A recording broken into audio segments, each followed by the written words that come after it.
కూటమి ప్రభుత్వంలో వైసీపీ నేతల అరెస్టుల పర్వం కొనసాగుతోంది. ఇప్పటికే వివిధ కేసుల్లో పలువురు నేతలను పోలీసులు అరెస్ట్ చేస్తున్న విషయం తెలిసిందే. ఇప్పుడు ఈ లిస్టులో రాప్తాడు మాజీ ఎమ్మెల్యే తోపుదుర్తి ప్రకాష్ రెడ్డి పేరు కూడా చేరింది. ఆయన అనుచరులు 10 మందిని అరెస్ట్ చేసిన పోలీసులు మాజీ ఎమ్మెల్యే తోపుదుర్తి కోసం జల్లెడ పడుతున్నారు. ఆయన ఆచూకీ కనిపెట్టేందుకు 3 ప్రత్యేక దర్యాప్తు బృందాలను రంగంలోకి దింపారు. మాజీ ముఖ్యమంత్రి వైఎస్ జగన్మోహన్ రెడ్డి గత నెలలో సత్యసాయి జిల్లా రామగిరి మండలం కుంటిమద్దిలో పర్యటించారు. ఆ సమయంలో జగన్ హెలికాప్టర్పై వైసీపీ శ్రేణులు మూకుమ్మడిగా పడ్డారు. ఈ సంఘటనతో మాజీ ముఖ్యమంత్రి భద్రతకు ప్రమాదం ఏర్పడిందని ప్రభుత్వం కేసు పెట్టింది.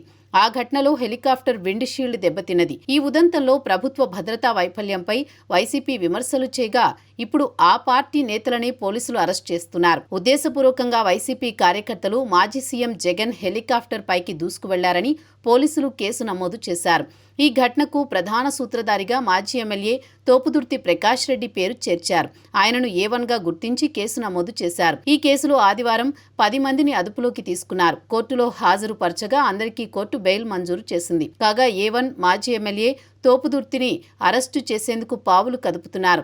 కేసులో అరెస్టు కాకుండా ముందస్తు బెయిల్ కోసం మాజీ ఎమ్మెల్యే కోర్టును ఆశ్రయించారని చెబుతున్నారు. మాజీ ఎమ్మెల్యే తోపుదుర్తి కోసం పోలీసులు పెద్ద ఎత్తున గాలిస్తున్నారు. ఆయన ఆచూకీ కోసం హైదరాబాద్, బెంగళూరు, చెన్నై, విజయవాడకు ప్రత్యేక బృందాలు వెళ్లినట్టు ప్రచారం జరుగుతోంది. కాగా ఈ కేసులో తోపుదుర్తిని అరెస్టు చేయకుండా పోలీసులు అలసత్వం వహించారని డీజీపీ కార్యాలయం ఆగ్రహించిందని అంటున్నారు. దీంతో ఆదివారం ఆగమేఘాలపై వైసీపీ నేతలను అరెస్ట్ చేశారు. ఈ సమాచారంతో మాజీ ఎంపీ గోరంట్ల మాధవ్ రామగిరి పోలీస్ స్టేషన్కు రాగా పోలీసుల సూచనలతో కొద్దిసేపటి తర్వాత ఆయన వెనక్కి వెళ్లిపోయారు. కానీ జిల్లా అధ్యక్షురాలు ఉషశ్రీ మాత్రం సుమారు 30 నిమిషాల పాటు పోలీస్ స్టేషన్లోనే గడిపారు.